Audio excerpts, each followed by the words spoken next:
नमस्कार, सत श्री अकाल, आदाब, गुड इवनिंग। आशा करता हूँ कि आप लोग स्वस्थ होंगे, आनंदमय होंगे और परिवार में ईश्वर की कृपा से सब लोग खुशहाल होंगे। और आज अपनी बात शुरू करने से पहले मैं कुछ चंद पंक्तियों के साथ अपनी बात को शुरू करूँगा कि कोई चलता पदचिन्हों पर कोई पदचिन्ह बनाता है, वही सूरमा वीर पुरुष दुनिया में पूजा जाता है।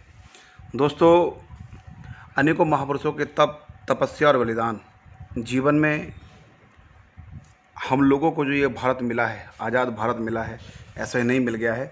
क्योंकि अनेकों बार इस विश्व की बाहरी शक्ति ने, इस हिंदुस्तान के बाहर की शक्तियों ने, विश्व की शक्तियों ने हमारे हिंदुस्तान पर अनेकों प्रकार से हमला किया है।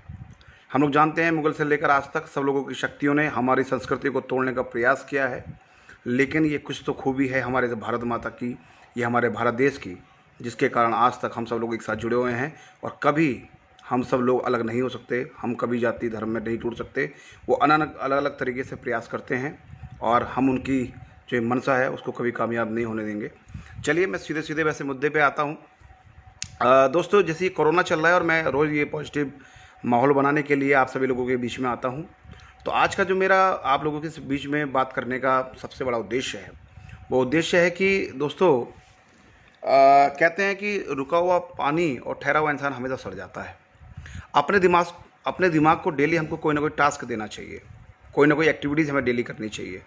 क्योंकि मुझे लगता है कि इंसान जो है वो एक खाली पेपर जैसे होता है, उस पर हम चाहे लाइनें खींच दीजिए, उसको ख़राब कर दीजिए अपने दिमाग को, या उस पर कुछ नया करके कुछ नया लिखिए। हर दिन हमको कुछ ना कुछ देता है।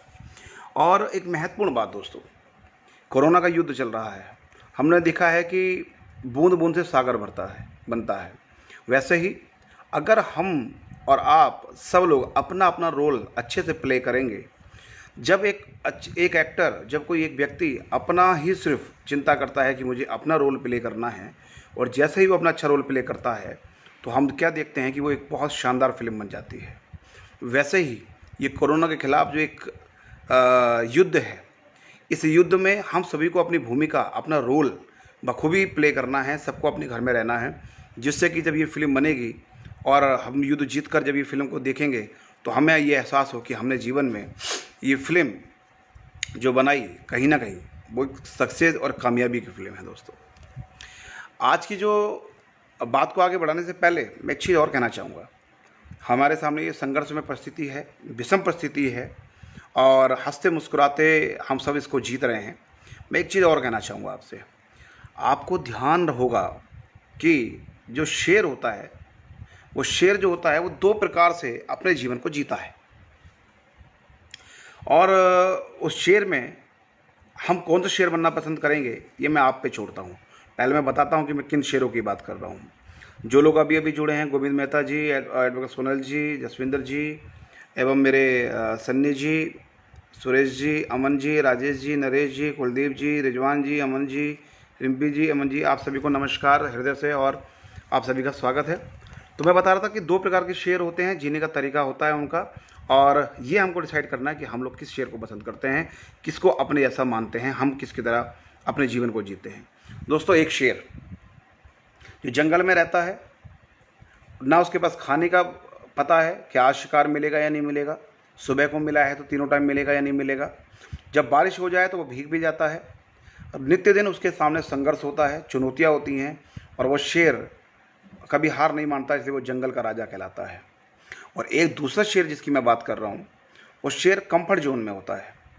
वो शेर हम कहाँ देखते हैं? जंगल में नहीं देखते उस शेर को, उसको हम कहाँ देखते हैं? सर्कस में। सर्कस का शेर बड़ा कंफर्ट होता है, उसको खाना भी मिलता है, उसको चोट लगती है तो ट्रीटमेंट भी मिलता है, उसको कहीं भाग के भी नहीं जाना होता, उसको बारिश में भीग जाए तो उसको चिंता करते हैं वहाँ के लोग सर्कस के, उसको बहुत ईजीली सारी व्यवस्थाएं मिल जाती हैं। लेकिन दोस्तों, आप खुद समझिए, चुनौतियों को चीर कर चलने वाला शेर जंगल का राजा कहलाता है। लेकिन सर्कस में एक शेर जिसको कंफर्ट जोन में सारी सुविधाएं आसानी से मिल जाती हैं, उसको हम लोग क्या पसंद करते हैं? एक हंटर दिखाकर एक छोटा सा व्यक्ति भी उसको, शेर को, उसकी ताकत भुला देता है, और कभी आग में से कुदवाता है, कभी उसको डांस कराता है, और उस कैद हुए हुए शेर को बाहर से उसकी पूंछ अगर निकलती है तो एक छोटा सा बच्चा भी उसकी पूंछ हिला देता है। इसलिए मेरे कहने का भाव क्या है, इसके पीछे विषय क्या है? कि हम सभी लोग अगर वास्तव में संघर्ष कर रहे हैं तो इट मीन्स कि हम वो शेर हैं जो जंगल में रहता है, यानी कि जो चुनौतियों का सामना करता है।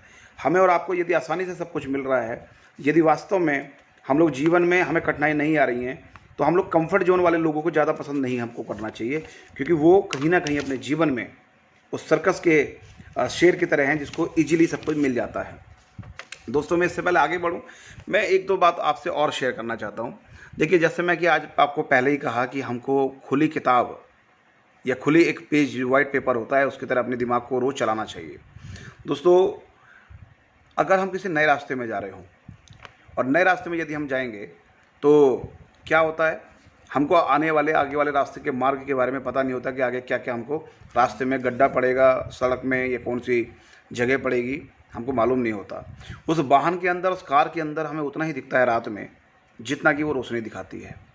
ऐसे ही आज मेरे जीवन में और आपके जीवन में यदि कुछ फ़र्क है या फिर सक्सेस लोगों में और हम में और आप में कुछ फ़र्क है, तो बस इतना है कि उनके जीवन में जो लाइट लगी है, उनकी जो दिमागी रूपी वाहन में जो लाइट लगी हुई है, उस वाहन से, उसकी रोशनी से वो लोग बहुत आगे के देख लेते हैं, क्योंकि उनकी रोशनी तेज़ होती है दिमागी रूप से।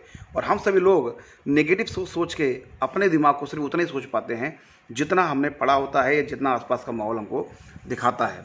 तो मैं ऐसी बात आप लोगों से शेयर कर रहा हूँ, तो दोस्तों मैं आज कहीं ना कहीं एक बात से बड़ा हतोत्साहित तो नहीं कहूँगा, लेकिन मैं आपको कहना चाहता हूँ। मुझे कुछ लोगों ने लिखा कि साहब वो मोटिवेट कर रहे हैं, वो मानसिक स्थिति बदलेगा, वो लोगों को समझाता है, वो लोगों को बताता है, तो वो लोगों को समझाने की बात करता है गौरव शर्मा। तो मैं उनको एक बात, छोटा संदेश देना चाहता हूँ। मैं किसी के बारे में कभी बोलता नहीं हूँ, लेकिन मैं एक बात कहना चाहता हूँ। इस लॉकडाउन में भूख से रोते हुए बच्चे की आंखें अगर उसको परिवर्तित नहीं कर सकती, कोरोना में मरे हुए परिवार की चीख और उनका दर्द अगर उस व्यक्ति को परिवर्तित नहीं कर सकता, किसी संकट में आए हुए इस देश के एक एक बच्चा, एक एक नौजवान, इस देश के एक एक अधिकारी, प्रशासन द्वारा जितना संघर्ष किया जा रहा है, यदि वो स्थिति उसको मोटिवेट या उसकी मानसिक स्थिति को नहीं बदल सकती और वो इतना नेगेटिव है, तो गौरव शर्मा नहीं, उसे दुनिया की कोई ताकत नहीं बदल सकती, क्योंकि वो नेगेटिव था और ऑलवेज नेगेटिव रहने वाला है। और मैं किसी को परिवर्तित नहीं करना चाहता, क्योंकि कहते हैं कि जिसको परिवर्तन होना जिसको अपना मानसिक स्थिति को परिवर्तित करना होता है, वो कहीं से भी अच्छी सीख लेकर उसको अपने जीवन में सकारात्मक रूप देते हुए ग्रहण करता है। दोस्तों, लॉकडाउन फर्स्ट आया, हम पे कोरोना हावी था, ये लॉकडाउन सेकंड चल रहा है, इसमें हम लोग कोरोना पे हावी हैं और निश्चित रूप से हम सभी लोग गारंटी से इस कोरोना में जीत जाएंगे। इसलिए हमको एक काम सबसे पहले करना पड़ेगा कि अपने जो दोनों चरण हैं लॉकडाउन के इस चरण में अंदर रखने पड़ेंगे। दोस्तों, एक बात याद आती है कि जब से चला हूँ मंजिल पे मेरी नज़र थी, मील के पत्थर को मैंने देखा ही नहीं, आज तो देखते हैं लोग, फूल भरा गला मेरा, कांटों भरा बिस्तर किसने मेरा देखा ही नहीं। अगर दोस्तों आप में जोश है, जुनून है, आप में वास्तव में एक जज्बा है कुछ करने का, तो मैं आपको एक छोटा सा किस्सा सुनाना चाहता हूँ, बहुत छोटा सा। वो किस्सा इस प्रकार से है कि एक बार क्या हुआ, जीवन में जब हम लोग चलते हैं तो बहुत सारे लोग ऐसे आते हैं जो हमको रोकने का प्रयास करते हैं। एक बार क्या हुआ कि एक शर्त रखी गई, चूहे एकत्र हुए और उन्होंने एक शर्त रखी कि क्यों ना हम लोग ऐसा करते हैं कि एक जो चट्टान पे सबसे ऊपर चढ़ जाएगा जो व्यक्ति, उस व्यक्ति को हम लोग सम्मानित करेंगे। 1000 चूहे इकट्ठे हुए और सबने सोचा कि हाँ, हम चट्टान में उस चट्टान में चढ़ेंगे। लेकिन क्या हुआ, 2-4 लोग केकड़े भी होते हैं जो टांगे खींचते हैं। जैसे ही 1000 चूहों ने उस चट्टान पर चढ़ने के लिए जो शर्त रखी गई थी कि ऊपर सबसे ऊपर जो चढ़ेगा उसको हम अपना राजा चुन लेंगे, चूहों का राजा, तो जब चढ़ना शुरू करा 1000 लोगों ने, तो 3-4 लोगों ने पीछे से आवाज़ लगाई, अरे कहाँ ऊपर जाते हो बेवकूफ़ो, तुम्हें इससे कुछ नहीं होने वाला। फिर भी कुछ चूहों ने हिम्मत करी, फिर पीछे से आवाज़ आई, अरे कहाँ चक्कर में पड़ गए हो, इससे कुछ नहीं होने वाला, हाथ पैर टूट जाएंगे। कुछ लोगों की हिम्मत हारे, फिर भी कुछ लोग चले। फिर पीछे से आवाज़ आई, अरे यार ये सब बेकार की बातें हैं, कोई राजा वाजा नहीं बनेगा, हाथ पैर टूट गए तो सारी चीज़ ख़राब हो जाएंगी। उसमें से कुछ लोग और डरे और वो वापस आ गए। फिर पीछे से एक बार आवाज़ आई कि ऐसा है, आप ऊपर चढ़ तो गए हो, लेकिन अगर गिर गए तो कचूमर बन जाएगा, जीवन भर कभी अपने आप परिवार को मुँह नहीं दिखा पाओगे कि हम जोश जोश में चल रहे थे। दोस्तों ये गति जब आगे बढ़ती गई, ऐसा करते करते पीछे वाले लोगों ने आवाज़ दी और 1000 में से सिर्फ और सिर्फ अंतिम समय में एक चूहा ऊपर बढ़ते हुए दिखाई पड़ रहा था। सिर्फ और सिर्फ एक चूहा। 999 कहीं ना कहीं डर चुके थे। एक चूहा जब बढ़ता गया, फिर पीछे से आवाज़ आई, अरे देख लो अब तुम बिल्कुल हाइट पे चढ़ गए और वहाँ से गिर गए तो वापस आना मुश्किल है, आप जीवन में हार जाओगे। लेकिन वो चूहा चढ़ता गया, चढ़ता गया, चढ़ता गया और लास्ट में वो चूहा विनर हो गया। और जैसे ही वो विनर हुआ, लोगों ने कहा, उस चूहे को लाया, वो चूहों को उसको लाया गया, उस चूहे को, और दूसरे चूहों ने कहा यार इसको इतना डराया था, इतना समझाया था, इतने पीछे से हमने इसकी बातें कहीं, लेकिन ये चूहा डरा नहीं। तो उस चूहे ने तो कुछ नहीं बोला। उसके साथ वाले एक चूहे ने पीछे से एक आवाज़ लगाई, एक बुजुर्ग चूहे ने। उसने कहा कि लोगों ने जब इसको नेगेटिव किया कि ऊपर मत डर, ऊपर मत चढ़ो, आपको चोट लग जाएगी, आप गिर जाओगे, आप परेशान हो जाओगे, कहाँ चक्कर में पड़ गए हो, इससे कुछ नहीं होने वाला, इससे कुछ नहीं होता है। जब रोकने का प्रयास किया तो इसने सुना नहीं। इसलिए नहीं सुना क्योंकि ना ये सुनना जानता है, ना ही बोलना जानता है। दोस्तों जीवन में यदि हमको सक्सेस पानी है, यदि जीवन में हमको कुछ हटके करना है, तो हमको एक बात तो हमको ध्यान रखनी पड़ेगी कि हमें ये जो नेगेटिव लोग हैं ना, इनकी सुननी है, ना इनको कुछ कहना है। इस बात को मैं भी इम्प्लीमेंट करता हूँ और मुझे पता है कि आप लोग भी कहीं ना कहीं अपने जीवन में इस चीज़ से सीखते हैं। और दोस्तों एक बात तो हमको पता है कि कुआं हमको तब खोदना चाहिए जब प्यास ना लगी हो, क्योंकि जब प्यास लगी होती है तो दोस्तों कुआं नहीं खोद पाते। आज कोरोना का समय है, हमें बहुत बड़ा नहीं करना है कुछ, लेकिन छोटी छोटी बातें जो माननीय मोदी जी ने 7 कल वचन हमसे लिए हैं, उनको हमको अमल में लाना चाहिए। कोई भी ठंडी चीज़ों को ना खाकर हमको ऐसी गर्म चीज़ों का सेवन करना चाहिए जो हमारी बॉडी को अच्छा फील कराए।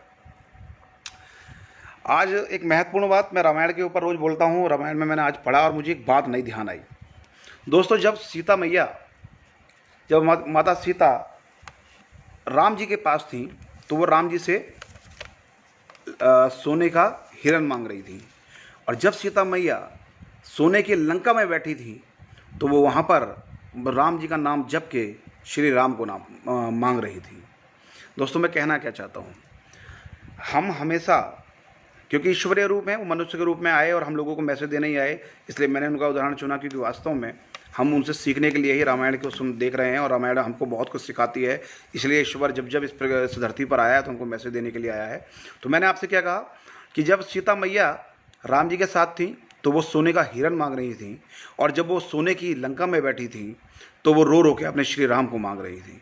दोस्तों आज हम कोरोना में हैं, अपने परिवार के साथ हैं, हम क्या मांग रहे हैं? बाहर की खुशियाँ, बाहर के लोग, अरे बाहर मौका मिल जाए। कुछ लोग कह रहे हैं कि साहब मुझे तो घुट घुट के मर गया हूँ, परेशान हो गया हूँ। आप अपने परिवार के साथ परेशान हो गए हैं, हम अपने परिवार के साथ परेशान होने की बात बोल रहे हैं। दोस्तों याद रखिएगा, जब कोई परिवार का व्यक्ति हमारे बीच नहीं रहता है तो हमें ये पल याद आते हैं कि नहीं, मैं अपने परिवार के साथ, अपने परिवार के उन लोगों के साथ मैं वो समय बिता पाता जो ईश्वर ने मुझे कभी नहीं दिया। मैं पूरे दिन बिजी रहता था। आज वही है, आज हमारा परिवार ही श्री राम के रूप में हमारे साथ में है।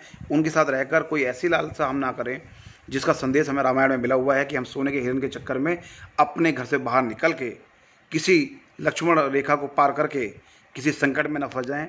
इसलिए मैं ये बात भी आपको, मैंने आज ये चुनी और मैंने इसको पढ़ा था कि मैं आप लोगों से इस बात को शेयर करूं। दोस्तों इस बात से आगे बढ़ते हुए एक बात और कहना चाहता हूँ, संघर्ष जीवन में आता है, संघर्ष निश्चित रूप से जीवन में आता है और हम लोगों को संघर्ष करने की आदत भी रहनी चाहिए। मुझे एक बार ध्यान आती है एक बात कि हुआ यूँ कि इस जीवन में जो भी चीज़ है वो उपयोग में ज़रूर आती है। उसका योगदान जीवन में इस प्रकृति द्वारा जब उसको बनाया गया है और ईश्वर द्वारा भेजा गया है तो उसका कहीं ना कहीं योगदान है। साथियों हुआ क्या कि एक बार एक मूर्तिकार एक मूर्ति बनाने की तलाश में घूम रहा था कि ईश्वर की प्रतिमा बनाई जाए। एक मंदिर नया बना था, उसकी प्रतिमा बनाने के लिए। तो वो एक पत्थर के पास गया, रास्ते में उसको एक पत्थर मिला जंगल में।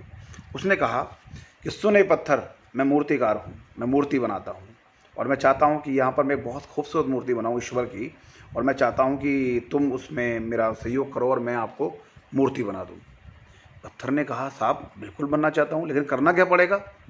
तो उसने करना ये पड़ेगा कि मैं आपको थोड़ा सा तोड़ूंगा, आपको नया आकार दूंगा, नया शेप दूंगा, उससे आपको मूर्ति में परिवर्तित करूंगा, लेकिन चोट खानी पड़ेगी, तकलीफ़ होगी, दर्द होगा, आपको परेशानी झेलनी पड़ेगी। ये सुनते ही पत्थर ने कहा ना बाबा ना, मुझे ये सब बर्दाश्त नहीं करना है, मुझे तो आप कोई आसान चीज़ बताओ, और मैं मार नहीं झेलना चाहता, मैं जीवन में मज़े मज़े रहना चाहता हूँ, मैं कोई तकलीफ नहीं झेलना चाहता हूँ। मूर्तिकार ने रिक्वेस्ट करी लेकिन वो नहीं माना। उस पत्थर ने फिर वही कहा कि नहीं, मैं दर्द नहीं झेलना चाहता हूँ, मैं तो मज़े मज़े रहना चाहता हूँ और मुझे जीवन में कोई भी तकलीफ ना आए, इसलिए मैं भैया ऐसे ही ठीक हूँ जैसे पड़ा हूँ। कोई बात नहीं। मूर्तिकार अपने हौसले के साथ, अपने उद्देश्य के साथ आगे बढ़ा, और होता क्या है कि आगे उसको एक पत्थर और मिलता है। उसने वही बात उस पत्थर से कही कि भाई, मैं एक मूर्ति बनाना चाहता हूँ ईश्वर की, और मैं चाहता हूँ कि मैं आपको उस मूर्ति के रूप में परिवर्तित करूँ, और अगर आप कहोगे तो मैं आपको ऐसी मूर्ति बना दूंगा कि ज़िंदगी भर आपको लोग पूजेंगे। उसने कहा सब ठीक है, लेकिन करना क्या पड़ेगा? उन्होंने कहा दर्द लेना पड़ेगा, संघर्ष करना पड़ेगा, मैं आपको तोड़ूंगा भी, आपको छेनी से मारूंगा भी, लेकिन एक बार दर्द होगा तो ज़िंदगी भर आराम हो जाएगा, ज़िंदगी भर आपके लोग फूल मालाओं से आपकी पूजा करेंगे। उसने कहा ठीक है, मैं संघर्ष करने को तैयार हूँ। वो आप जैसा बहादुर था। संजय भैया नमस्कार, मुदसन जी नमस्कार, आदाब, कुलदीप जी नमस्कार, नरेशपाल जी नमस्कार।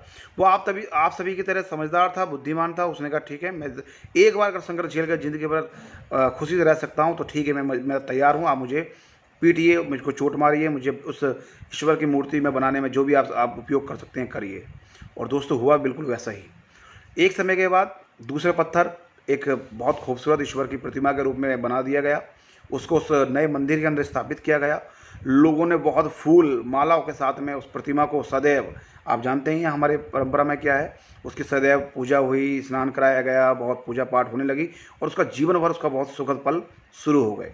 लेकिन मैंने आपसे क्या कहा कि कभी भी कोई चीज़ जीवन में आई है तो उसका उपयोग ज़रूर होता है। पहले वाले पत्थर को आप कुछ भोगना पड़ा। अब वो क्या भोगना पड़ा है वो आपके सामने शेयर करता हूँ, क्योंकि उसको भी कहीं ना कहीं प्रकृति ने अगर भेजा था तो उसका भी कहीं ना कहीं उपयोग होना था। पास जब उस मंदिर में लोग आने जाने लगे तो उन्होंने कहा कि यार, हम जब नारियल फोड़ते हैं तो उसके लिए भी तो एक पत्थर चाहिए। उसने किसी की नज़र उस पत्थर पे पड़ी, पहले वाले को जिसको दर्द होता था, और उस पत्थर को उठाकर उसने उस मंदिर की चौखट पे रख दिया, जिस चौखट पे उस पर अनेकों हजारों लाखों लोग रोज़ नारियल फोड़ने लगे। आज जिसको एक बार दर्द झेलना था, जो डर रहा था, उसको ज़िंदगी भर दर्द झेलने की सज़ा मिल गई, और जिसने जीवन में एक बार दर्द झेल लिया वो ज़िंदगी भर मुस्कुराया, ज़िंदगी भर उसकी पूजा होने लगी। दोस्तों, आज हमारे पास कोरोना का संकट है। अगर आज हम कुछ दिन, कुछ माह, कुछ घंटे अपने परिवार के साथ रह लेंगे तो ये किसी जेल में नहीं है, परिवार के साथ हैं, और इसमें हमको कोई भी ऐसा संकट नहीं होना चाहिए जिससे हमें कोई किसी प्रकार की घबराहट हो। और आज मैं एक बात और शेयर करना चाहूँगा। मोहम्मद हुसैन जी आए हैं, मैं आपकी तारीफ़ करता हूँ। आपने हमारी रसोई जो आज 16वें दिन में भोजन बनाकर सबके सामने सबको दे रही है, ईश्वर की परम कृपा से हमसे माध्यम है। आपने आज मुझे फ़ोन करके स्पेशली ये कहा कि गौरव जी, आपको मैं अब निवेदन करता हूँ कि हम भी उस रसोई में सहयोग करना चाहते हैं। तन मन धन किसी प्रकार की आवश्यकता हो तो मुझे बताइएगा। मोहम्मद हुसैन जी, आपने इतना बड़ा दिल दिखाया, निश्चित रूप से आप जैसे लोग ही इस चीज़ का संकेत हैं, इस चीज़ का पर्याय हैं कि जीवन में कोई भी धर्म, कोई भी जाति एक दूसरे से अलग नहीं है। मजहब नहीं सिखाता बैर करना। हम सभी लोग कुरान पढ़ें या गीता पढ़ें या रामायण पढ़ें, कुछ भी पढ़ें, सब में ये लिखा है कि इंसानियत और मानवता का कर्म करते रहिए, सबकी एक दूसरे की चिंता करते रहिए। दोस्तों, मैं आगे बढ़ता हूँ। एक रामायण का एक किस्सा आजकल हम देख रहे हैं आजकल, और मैं आपको उससे संबंधित एक चीज़ और बताना चाहूँगा। एक्चुअली थोड़ी गर्मी हो गई है तो इसलिए थोड़ा थोड़ा ये करना पड़ता है। तो एक बार हुआ क्या, हम लोग अहंकार, किसी व्यक्ति के अंदर अगर अहंकार आ जाएगा तो कभी जीवन में बहुत आगे नहीं बढ़ सकता, क्योंकि अहंकार हमेशा ईश्वर का भोजन है। जिसको अहंकार हो जाता है उसको वो व्यक्ति फिर वो आगे नहीं बढ़ पाता है। और निरहंकारी बनना हमको सीखना चाहिए हनुमान जी से। दोस्तों, हनुमान जी का हम लोग नित्य दिन रामायण में पाठ देखते हैं, और रामायण में हमने देखा है कि हनुमान जी से हमको बहुत कुछ सीखना चाहिए। हनुमान जी जब सीता जी की खोज में चलने लगे तो उन्होंने जामवंत से कहा, कितनी खूबसूरती से कहा, इतना बड़ा ज्ञानी जो कि संकट मोचन कहे जाते हैं, उन्होंने फिर भी जामवंत को कहा, एक बुजुर्ग व्यक्ति से कहा कि मुझे क्या करना चाहिए। उन्होंने उनको बताया कि जो करना चाहिए, आपको बढ़ना चाहिए, सीता की खोज में जाना चाहिए। चूँकि वो उनको सिर्फ आज्ञा लेना चाहते थे तो उन्होंने जामवंत से कहा और एक नादान बालक की तरह उनसे आज्ञा ली। दोस्तों, जैसे ही वो आगे बढ़ने लगे तो हमने क्या देखा है कि पहली राक्षसनी जो उनको मिली, या ये कह लीजिए जो पहला व्यक्ति उनको मिला सीता की खोज में जाते हुए, वो सूरसा मिली। हमने देखा भी रामायण में। और रामायण में जब हमने सूरसा को देखा तो सूरसा ने क्या उनसे कहा था कि मैं तुम्हें खा जाऊंगी, और आज तो मेरा भोजन मेरे पास आ गया है। तो हनुमान जी ने जवाब दिया था कि मैं आकर मेरा भोजन कर लेना, अभी मत कीजिए। उनके मना करने के बावजूद भी वो नहीं मानी।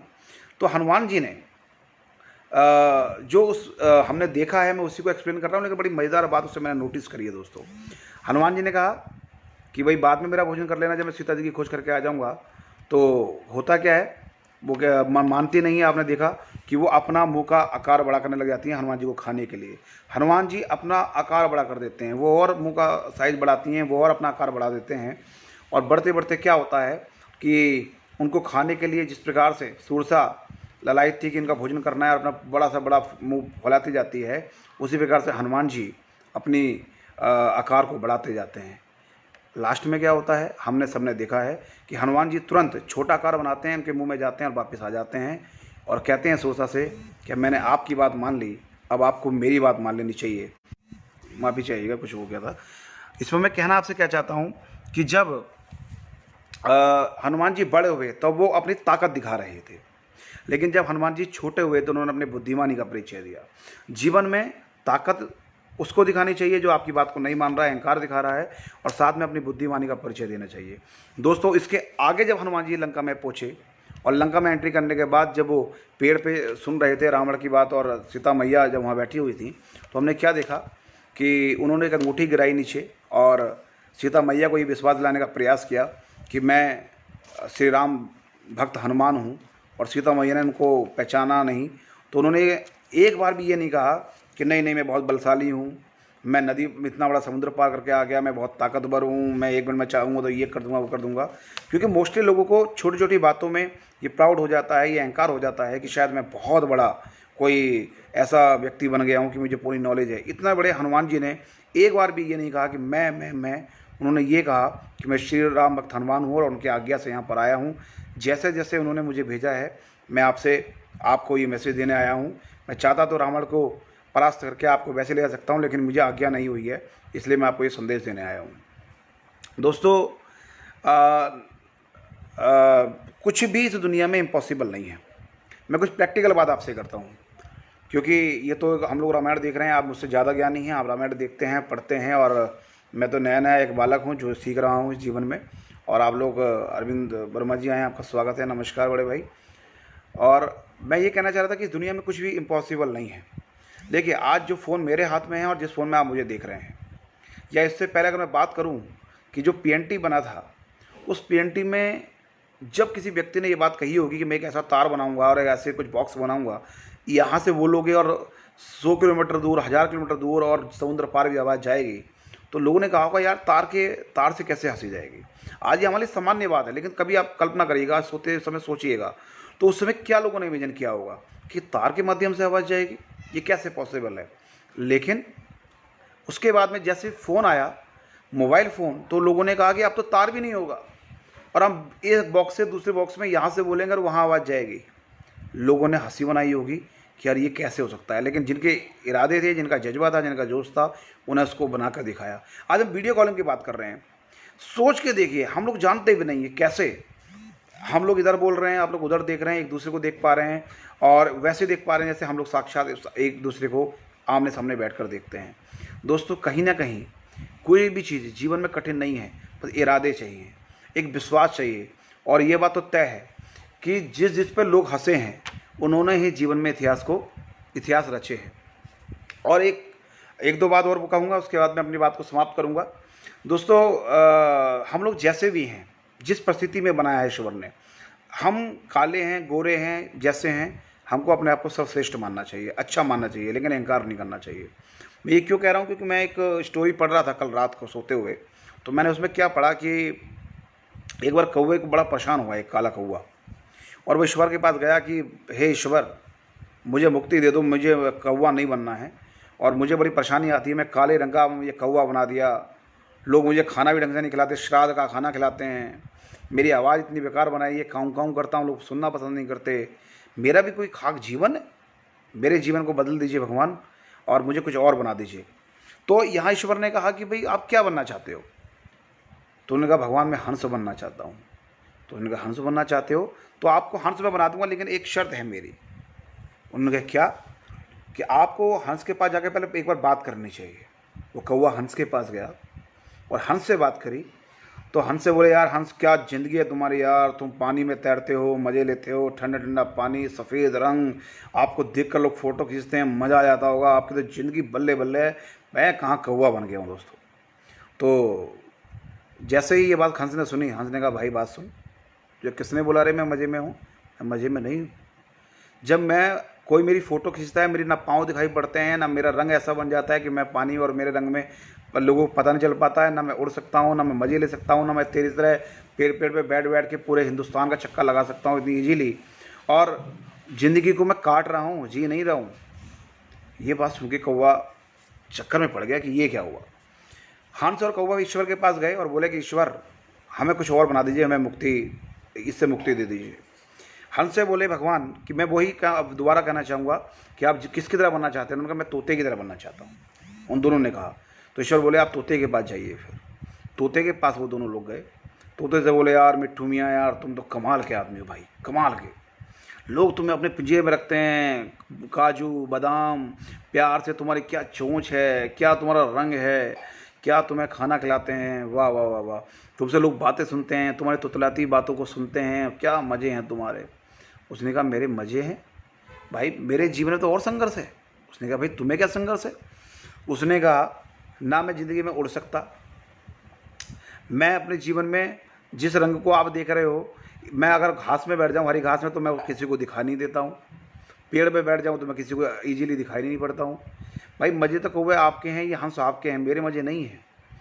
ये सुनकर वो फिर परेशान दोनों हुए। तीनों लोग फिर ईश्वर के पास गए। ईश्वर ने फिर वही कहा कि आप किसकी तरह बनना चाहते हैं, उसके बाद चले जाइए। लास्ट में वो तीनों ने सोचा कि असली मज़े मोर लेता है, हम मोर के पास चलते हैं।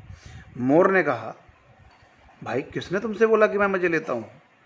ये देखिए पास में तो कुछ आवाज़ आ रही है, कुछ लोग मेरे पास आ रहे हैं, और ये इसलिए आ रहे हैं कि जैसे ही इस मोर को पकड़ लेंगे, इसके एक एक पंख, एक एक शरीर से एक एक पंख को उसके इसके खींच लेंगे, एक एक पंख इसके उखेड़ के इसकी ज़िंदगी को, बचे या ना बचे, लेकिन इसके पंख से हम लोग मज़े लेंगे।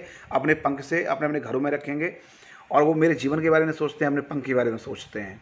मेरा भी जीना क्या जीना है, मुझे नहीं पता कब ये अपने स्वार्थ के लिए मुझे मार देंगे। आप लोगों का जीवन बहुत बढ़िया है। ये सुनकर उन लोगों को समझ में आ चुका था कि सबका जीवन अच्छा होता है, जैसा भी होता है, और इसलिए हमें किसी भी दूसरे से अपनी कंपेयर नहीं करनी चाहिए। सबको जो जीवन ईश्वर ने दिया है वो बहुत अच्छा दिया है। हमको सिर्फ एक ही काम करना है कि मैंने जैसे अभी पीछे भी कहा कि अपने दोनों चरणों को लॉकडाउन के इस चरण में घर के अंदर रखना है और कोरोना से जीतना है दोस्तों। अब मैं लास्ट में आज एक बहुत, जिसको मैं आज दिन में बड़ा, कल शाम को जिसने मुझे झंझोड़ दिया अंदर से, मैं बड़ा परेशान हुआ। मैंने कल एक पोस्ट देख रहा हूँ कल से बार बार, हमारे भाजपुर की एक बेटी भावना गुप्ता, मैं सर्वप्रथम तो ईश्वर से ये कामना करूँगा कि उसको अपने श्री चरणों में स्थान दें। और दोस्तों, वो जो दरिंदे हैं जिन्होंने उसके साथ में इतना बड़ा अत्याचार किया है, ईश्वर ही क्या करेगा वो जानता है। ईश्वर सब कुछ जानता है। और मैं तो सिर्फ इतना जानता हूँ दोस्तों कि वास्तव में ऐसे दरिंदों को फांसी से कम तो कुछ नहीं मिलना चाहिए। मैंने कल मातृशक्ति के ऊपर बोला, और मुझे मातृशक्ति के बोलते हुए मुझे मेरे परिवार के लोगों ने भी कहा कि मातृशक्ति ऐसा ही नहीं बन जाती। गौरव, सबसे बड़ा सहन अगर कोई कर सकता है जीवन में, अपने बच्चों को, पुरुष को, कोई आपके घर मेहमान आता है तो उसकी चिंता करना, आपके यहाँ कोई बच्चा आता है उसकी, अपने बच्चों की चिंता करना, आपके यहाँ किसी भी प्रकार का कोई चीज़ होती है उन सभी की चिंता करना, ये एक मातृशक्ति ही कर सकती है दोस्तों। और मैं चाहता हूँ कि जीवन में हम सभी लोग उस मातृशक्ति को सैल्यूट करके चलें और ऐसे दरिंदों को फांसी मिले, मैं ये मांग करता हूँ। और आप सभी लोग घर में सुरक्षित रहें, हंसते रहें, मुस्कुराते रहें, और जीवन में हम सभी लोग पॉजिटिव माहौल बनाते रहें। और मैं लास्ट में ये कहूँगा कि कल शाम को मैं 8 बजे नहीं आऊँगा, लेकिन परसों शुक्रवार को, कल पूरे दिन पढ़ने के बाद में परसों कुछ अच्छी बातों के साथ मैं आपके साथ आऊँ, जिससे आपसे मैं कुछ सीख सकूँ। और किसी के जीवन में क्या पता, एक दीप जिस प्रकार से जलता है अंधेरे को जरा दूर कर देता है, शायद आपकी और मेरी समझ, आपका मेरा अध्ययन किसी के जीवन में यदि थोड़ा सा भी प्रकाश लाए, तो मेरा घर में खाली बैठने से अच्छा है कि मैं किसी अध्ययन को किसी व्यक्ति के दिमाग तक पहुँचाऊँ। परसों शाम यानी कि शुक्रवार को हम लोग ठीक 8 बजे मिलेंगे। आपका आशीर्वाद इसने मुझे मिलता रहे। आप सभी का जो सहयोग मिल रहा है उसके लिए मैं धन्यवाद करता हूँ। और लास्ट में एक मैसेज और मैं आपसे कन्वे करना चाहूँगा कि हमारी रसोई यानी कि आपकी सभी की रसोई, आपके पड़ोस में यदि कोई भी ऐसा व्यक्ति रहता हो जो कि ज़रूरतमंद है, उसको भोजन की आवश्यकता है, बेझिझक आप मुझे व्हाट्सएप कर दीजिए। आप मुझे मेरे फेसबुक पे मेरा नंबर लिखा हुआ है, आप किसी भी प्रकार से वो संदेश पहुँचाइए। हमें किसी का नाम लेकर या किसी से चर्चा करके कोई ऐसा काम नहीं करना है, लेकिन हम लोग जितना भोजन बना रहे हैं उसको आवश्यक स्थानों पर पहुंचा रहे हैं। आपके माध्यम से भी वो भोजन पहुंचे, इसमें आप लोग प्लीज़ प्लीज़ प्लीज़ हमारा सहयोग करिए, मेरा करबद्ध निवेदन है।